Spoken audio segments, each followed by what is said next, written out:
The following is part of a college course based on the textbook Anthropology, The Human Challenge, written by Haviland, Prins, Walrath, and McBride, and published by Wadsworth, a part of Cengage Learning. In the 1950s, a young filmmaker named John Marshall introduced a culture that was largely unknown to the Western world. They are the Juntwasi, also known as the Kalahari Bushmen. Omatsamko was called Stumpy because he was short and strong. He lived at a place called Gaucha in a region called Nwantne or Nainai in the northern Kalahari Desert. I was 18 when I met Oma in 1951. In those days, Oma and his people were independent and self-sufficient because Nainai was isolated and remote. He and his people hunted game with tiny poisoned arrows. Sometimes they ate meat. Mainly they survived on bush foods.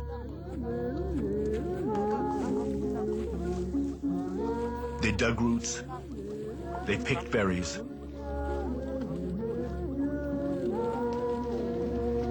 They gathered nuts.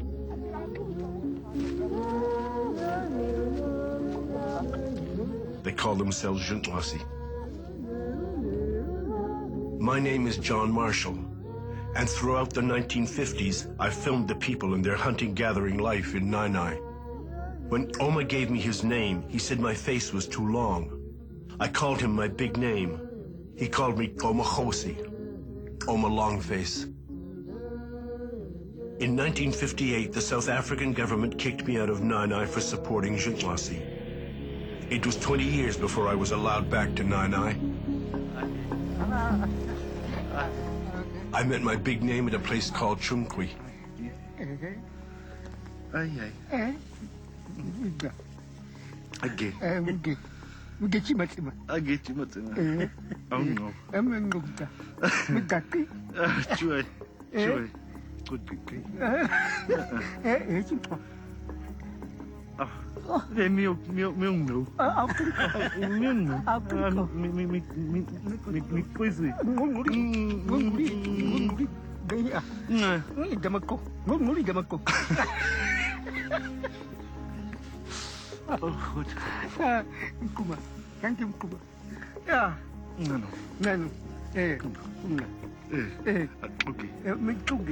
As these excerpts from his documentary demonstrate, John Marshall's chronicle of the Juntwasi people became more than the study of another culture.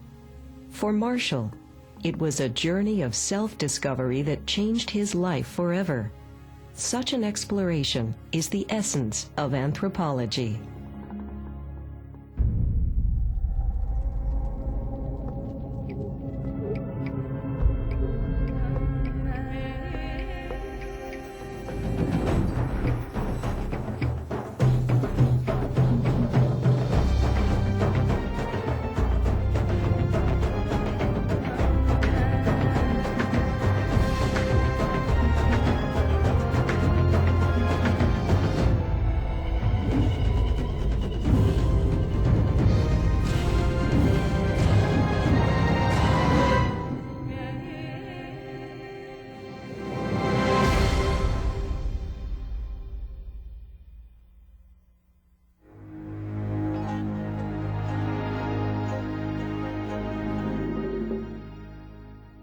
Who are we? Where did we come from? And what exactly does it mean to be human? Anthropology, by definition, is a study of people, but it's a big study of people. It's the study of human beings in their cultural behavior, in their biological essence. It's a study of people in the past and in the present. The goal of anthropology is to understand the human experience, to understand our evolutionary history, to understand what it means to be a human being, what sets us apart from other animals, from other organisms, but also how do we fit into the world of nature. What is the whole experience of being a human being? To answer such questions, anthropology is set apart from other scientific disciplines by taking a holistic perspective. And what we mean by that is that it encompasses many different areas of study. If we were going to study a group of humans who lived in the Amazon forest, let's say, we might first of all be interested in the physical adaptations that these people might have had. If they lived in the Amazon rainforest for perhaps thousands of years, they would be adjusted to the humidity and the temperature, and they would be adjusted physiologically to the types of food that are available and those kinds of things. Then we'd want to know about their history. We'd want to know, do they have legends or myths about why they lived there or where they came from? What is their religion? Do they engage in warfare with other groups? Do they have peaceful trading? Do they intermarry between groups? The more we delve into learning about these people, the more holistic the study becomes.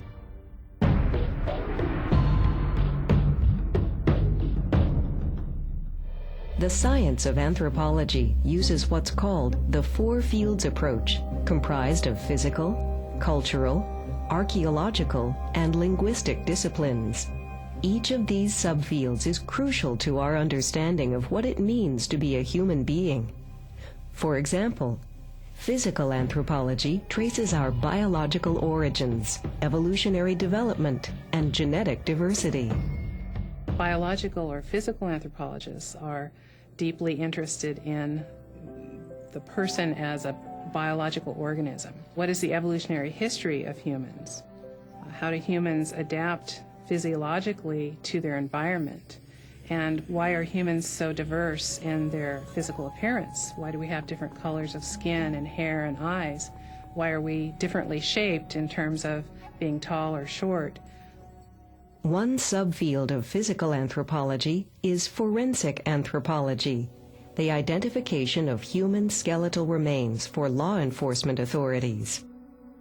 Forensic anthropologists are also nowadays working with human rights organizations trying to identify skeletal remains from mass graves that have been the result of genocides in various parts of the world.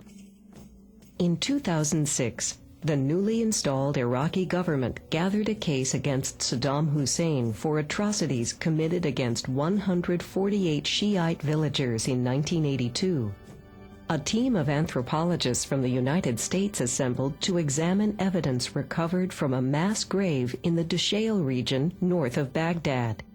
What a forensic archaeologist or anthropologist is doing is basically detective work. When people are shot, there's a lead trail left through the bones. So sometimes that can be an important line of evidence in showing shot patterns and things like that. But then also with the clothing, which also demonstrates shot patterns. One of the big things that you're doing in a forensic case is telling a story, and clothing, in some cases even more so than the bones, clothing and personal effects does tell the story of ethnic identity, gender, age, and things like that.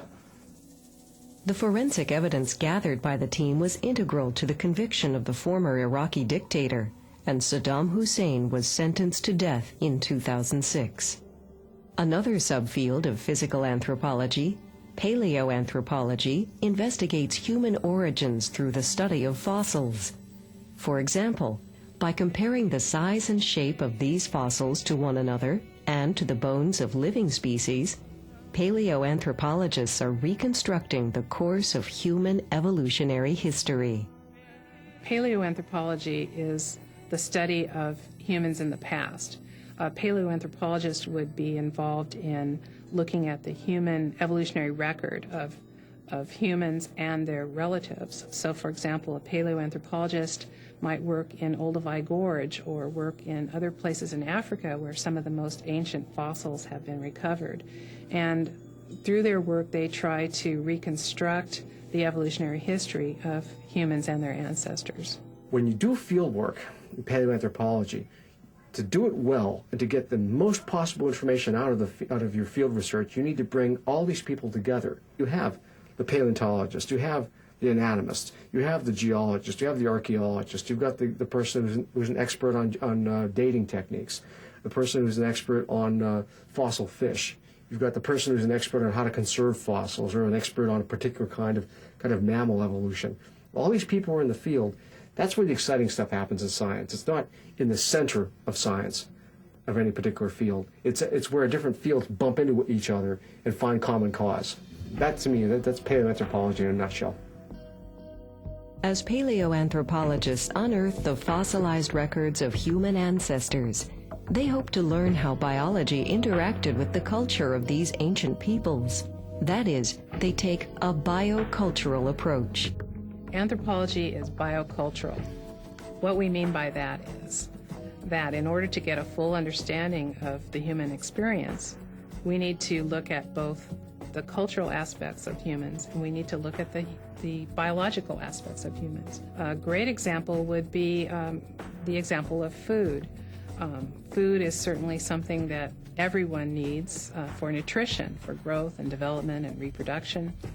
So without food, we can't survive.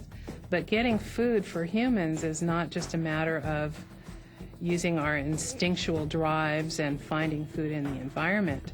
For humans, food becomes something that's very much involved with culture. Our culture tells us what kind of food is appropriate. Our culture tells us how we should cook it. Our culture may tell us that certain foods are forbidden, and we even may make stories and rituals having to do with preparing or eating the food.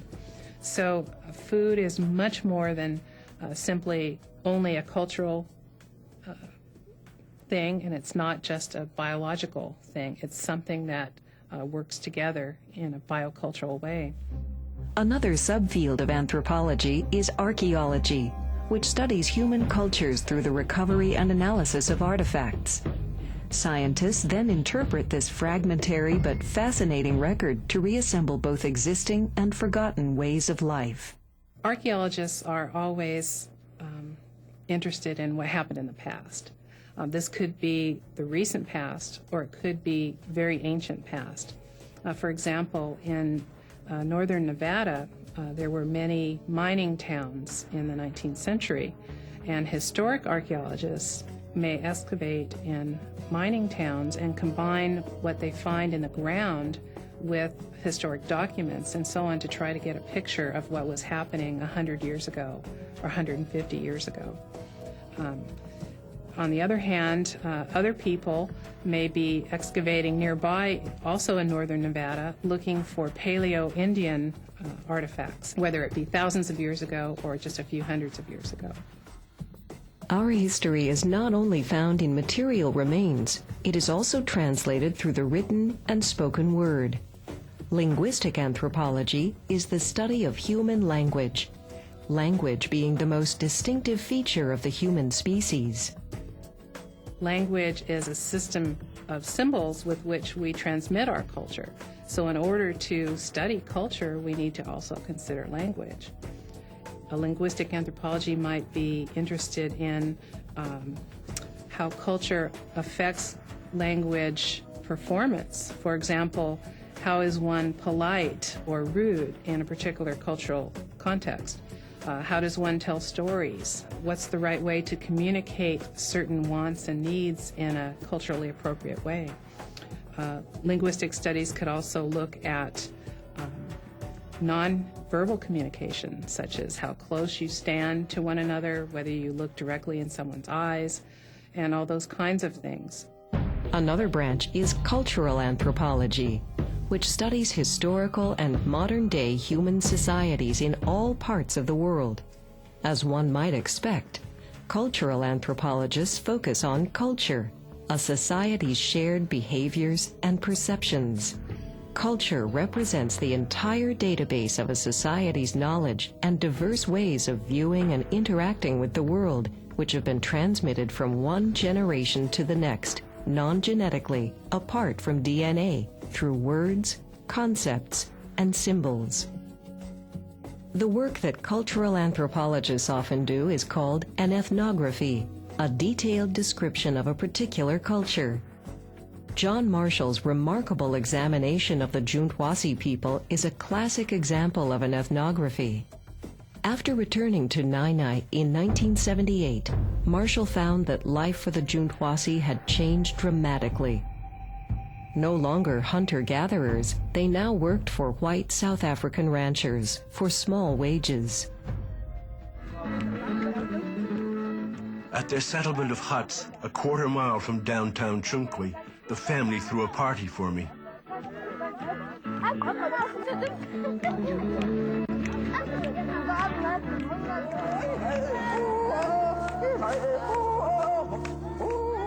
I remembered dancing at Gaucha when the women gathered ole berries on wet, green summer afternoons.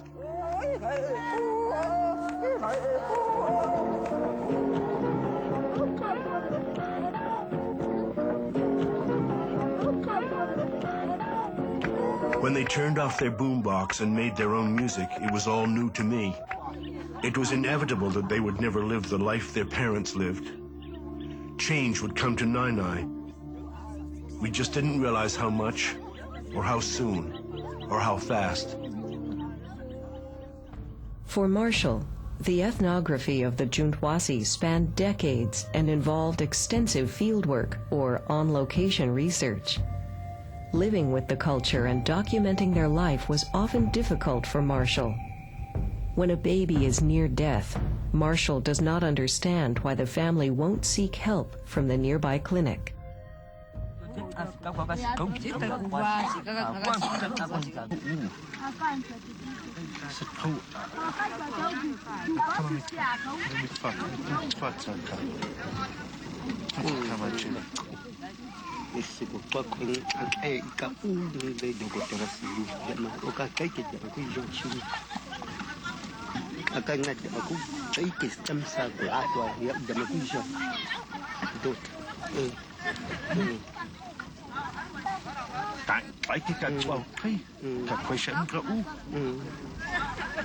Rather than just sitting back and watching people do things, perhaps one way to learn more information is to actually get in there and participate as much as you're allowed to.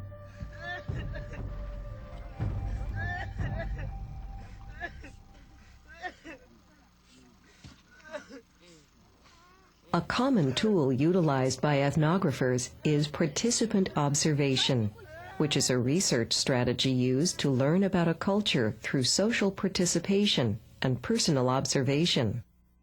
Strategies such as these enable anthropologists to avoid perspectives that are culture-bound, that is, theories of the world that are based on the assumptions and values of one's own culture.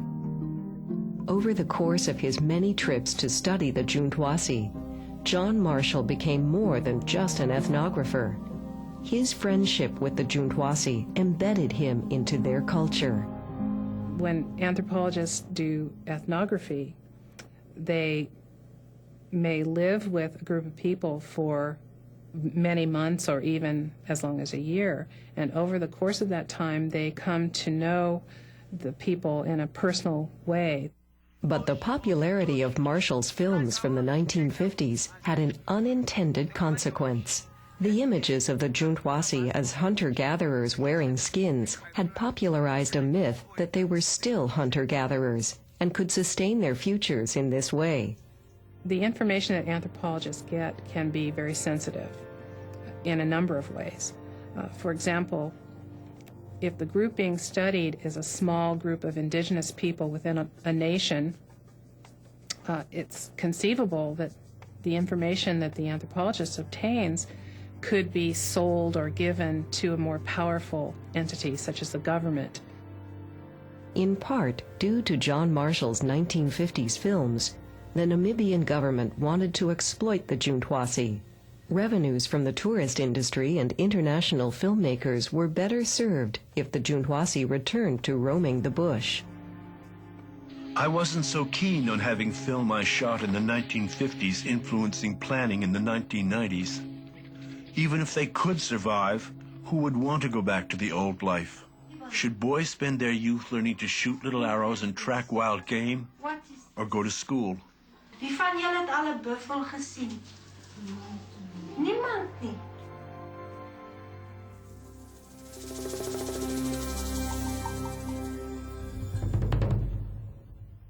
Only a generation ago, Nai was isolated and remote.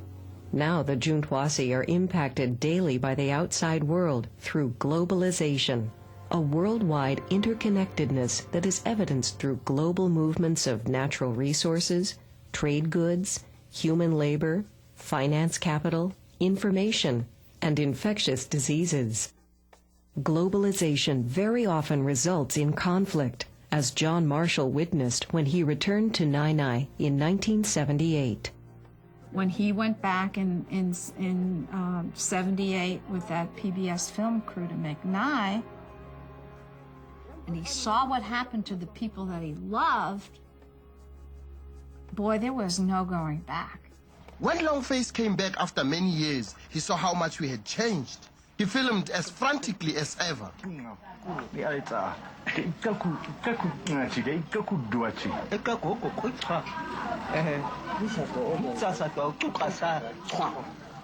My father was the head of the Junqua Council. He tried to lead, but too many bad things were happening. People like Tuka and Twa were always drinking and fighting, and there were worse things in Tsumkwe than fighting. There was TB and every kind of illness. Babies died. Women grieved when their men died. Desperate for a better way to live, in the early 1980s, the family headed back to their homeland with plans to raise cattle and start farming. But they were confronted with government opposition. What am I doing here? I'm helping people make farms. That's what I'm doing. I'm helping people keep their land. That's what I'm doing. Over the next decade and a half, John Marshall continued his documentation of the cultural transformation of the Juntwasi. He also remained committed to helping the Juntwasi achieve their dreams of economic independence as cattle herders and farmers. As anthropologists study people all over the world, globalization is an area of intense research. Do communities embrace products and ideas from other cultures? Or does this interconnectedness cause upheaval? One area of research involves examining how immigrants to the United States adapt to new systems, such as information, education, and healthcare. Healthcare provider Kaiser Permanente hired anthropologists to help launch what it calls culturally competent care. For example, changing immigrant demographics even influenced the design of Kaiser's new facility in East Los Angeles.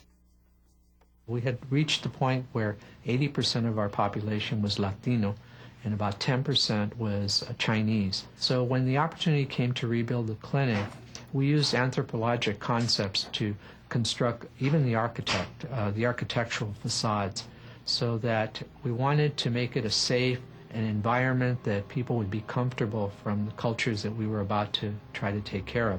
We incorporated a lot of pots and a lot of artwork that kind of reflected the immigrant populations that we would be serving. But Kaiser's program goes beyond design and decor. Health practitioners like Dr. Miza are given specific information about the immigrant cultures they are likely to encounter, information that affects how they treat their patients. You need to know what country and under what situation they came here.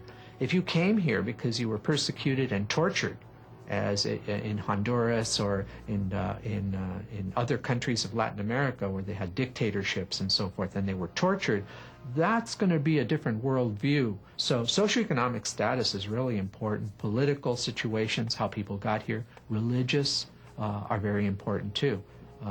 These are all factors that make up one's cultural makeup, and you need to have that information to do proper care. Using anthropological knowledge in this manner to solve practical problems is called applied anthropology.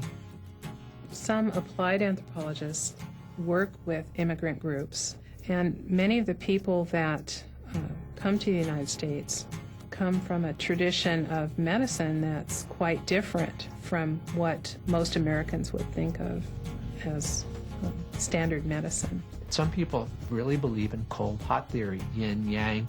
In Mexico, people in Latin America, they do believe that certain illnesses are hot and certain illnesses are cold, and if you mix things, if you drink a cold beer or cold Coca-Cola on the wrong day, then you can get a cold. You'll see this all over the world. We ask, how do you view this illness? Where did you think you got this illness from? Because that gives us tremendous insight.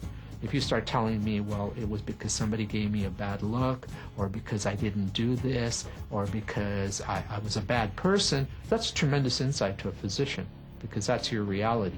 What we think is reality is a reality that's tied to our cultural beliefs. And we have to understand that other people have a different way of looking at reality that is just as real to them based on their cultural background, their cultural beliefs. And so if nothing else, I think anthropology can contribute to this, the knowledge that we must learn to understand the way we think in different parts of the world.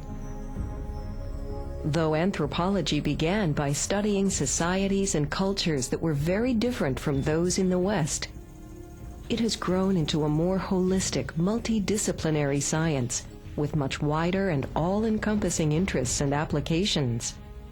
But always, its goal is to offer a way of looking at and understanding all people of the world, and to advance the discovery and depth of what it means to be a human being.